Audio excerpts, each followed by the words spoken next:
yang saya ingin tanyakan seperti ini, Pak. Kita diikat hubungan kerja itu dengan mitra, Pak. Nah, mitra ini buat saya adalah suatu pengalihan yang melegalkan perusahaan aplikator tidak mengikuti ketentuan sebagaimana yang ditetapkan oleh Undang-Undang Tenaga Kerja, Pak. Mereka tidak berhak atau tidak diwajibkan untuk membayar THR, BPJS Kesehatan. Ketika kita terjadi resiko di jalan juga itu tidak di-cover oleh mereka, Pak. Nah, ini mohon kepastian dari Pak Anies mengenai hal itu. Ya. Kalau misalkan Bapak tidak jadi presiden, ini amit ya, Pak ya. Karena kami ingin berjuang. Apa tindak lanjut dari semua fenomena yang Bapak dengar selama ini? Apakah Bapak akan meninggalkan kami, Pak? Apakah kami berjuang sendiri untuk 5 tahun yang akan datang? Bapak datang ke kami lagi 2029.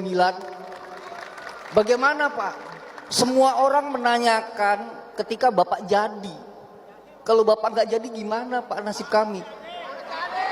Kami rakyat Indonesia, Pak, siap bergerak untuk mengawal pemilu, Pak.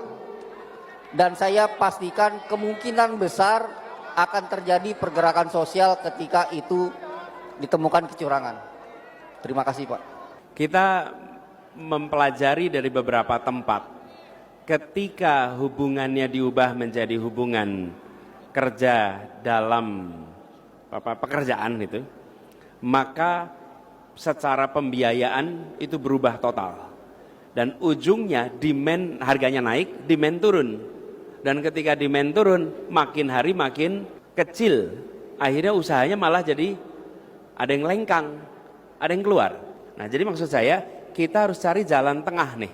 Makanya tadi saya bilang kalau kita bisa membuat di Indonesia yang bukan pekerja di dalam, tapi juga mitra yang nggak dikasih apa-apa, tapi jalan tengah, dan kami berkomitmen.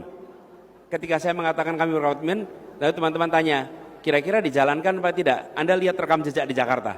Di rekam jejak di Jakarta kami tidak meninggalkan buruh dalam komitmen kami soal ini. Oke? Jadi kami akan lakukan. Jadi kami berencana ketika kami mendapatkan kewenangan, di bulan-bulan pertama langsung ini dibahas. Langsung kita bentuk timnya, langsung bikin task force-nya, langsung bahas sama-sama. Saya ingatkan ketika kita mengundang seluruh operator transportasi umum di Jakarta. Itu lebih dari 27. Pertemuan pertama panasnya luar biasa. Saya belum pernah datang sebuah pertemuan sepanas itu. Panasnya luar biasa. Keras sekali. Kita mencari kesepakatan apa jalan keluar untuk seluruh transportasi umum. Dan akhirnya ketemu. Berapa kali pertemuan? 77 kali pertemuan. Sampai selesai. Tapi sampai kesepakatan. Begitu sampai kesepakatan, sampai hari ini tenang, teduh, damai. Karena itu kesepakatan. Nah, kadang-kadang kita ini di pemerintahan itu nggak sabar. Pengennya cepat aja bikin aturan, nanti kalau itu udah demo dihadepin paling 2-3 kali, habis itu hilang. Lah nggak bisa, jangan begitu. Kita harus bahas sama-sama. Jadi komitmennya itu ya, Mas. Kita cari jalan tengahnya. Di samping kita juga tahu ada sebagian yang menginginkan fleksibilitas. Banyak yang bekerja di ojol juga nggak kepengen terikat secara ketat. Jadi kita cari jalan sama-sama. Kemudian soal hasil pemilu, gini, saya ingin merespon hasil pemilu ini 16 hari lagi kita belum tahu, manusia belum tahu, oke? Allah sudah tahu hasilnya nih, tapi kan kita tidak tahu nih. Jadi bagian kita sekarang berusaha, berikhtiar, itu bagian kita, ya.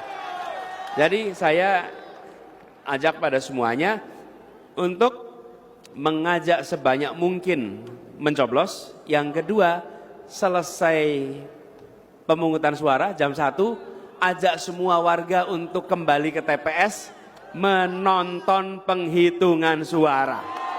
Jangan biarkan saksi-saksi kita berjuang sendirian di dalam. Jangan biarkan saksi-saksi kita mungkin terdesak di dalam. Seluruh warga panggil, ikut awasi, dan memastikan penghitungannya benar di tempat itu. Catat dengan baik. Itu cara mengamankannya. Dengan begitu perjuangan kita tuntas. Dan kami makin hari makin yakin. Insya Allah 14 Februari nantinya jadi hari perubahan Indonesia.